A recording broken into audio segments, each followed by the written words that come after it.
Phone notification, email, முடிவில்லாத meetings, இந்த இரைச்சல்ல இருந்து தப்பிக்க ஒரு சூப்பர் சைக்கலாஜிக்கல் ட்ரிக் சொல்ற, நல்லா கவனிங்க. நம்புங்க, வரலாற்றிலேயே பயங்கரமா கவனச்சிதறலுக்கு ஆளான தலைமுறை நாம தான். இந்த உலகம் நம்ம கிட்ட எப்பவும் எதையாவது எதிர்பார்த்துக்கிட்டே இருக்கு. ஒவ்வொரு 5 செகண்டும் இன்னும் அழகா இரு, பணக்காரனா இருன்னு இந்த சொசைட்டி நம்மள ப்ரெஷர் பண்ணிட்டே இருக்கு. இதனால நிதானமா யோசிக்காம நாம வெறும் ரியாக்ஷன் மிஷின்ஸா மாறிடும்.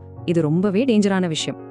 கொஞ்சம் யோசிங்க, ஒரு பெரிய புயல்ல அதோட அமைதியான மையப்பகுதியை கண்டுபிடிக்கிறவங்க மட்டும் எப்படி ஈஸியா உயிர் பிழைக்கிறாங்க?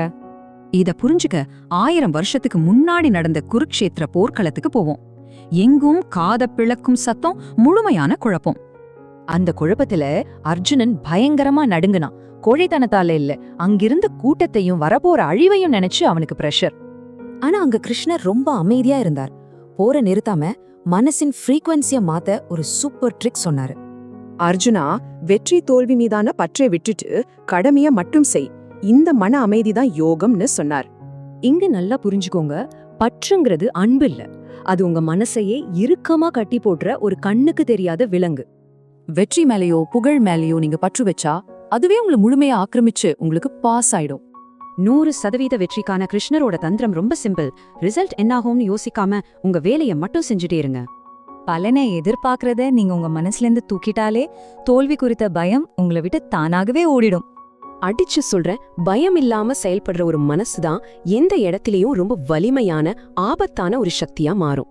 கடைசியா நீங்க ஒரு கேம் விளையாடும் போதோ கோடிங் பண்ணும் போதோ உலகத்தையே மறந்து போக்கஸ் பண்ண தருணத்தை கொஞ்சம் நினைச்சு பாருங்க. அப்ப நீங்க பணத்தையோ லைக்ஸ் பத்தியோ கவலைப்படல, அந்த செயல்ல மட்டுமே முழுமையா மூழ்கி ஒரு ஃப்ளோல இருந்தீங்க. கரெக்டா? இந்த பற்றற்ற முழுமையான கவனத்தை தான் கிருஷ்ணர் மன அமைதின்னு சொல்றார். அந்த நிமிஷம் நீங்க தான் புயலின் மையமா இருந்தீங்க. என்ன ஆகுமோங்கிற பயத்துக்கு அடிமையாகிறத நிறுத்துங்க. பற்றுக்கும் எதிர்பார்ப்பே இல்லாத தன்மைக்கும் நடுவுல உள்ள வித்தியாசத்தை நல்லா பாருங்க. இன்னைக்கு ஒரு வேலையை எடுங்க. 100% உழைப்பு, 0% எதிர்பார்ப்பு. இந்த ஃபார்முலாவை அதுல ட்ரை பண்ணுங்க.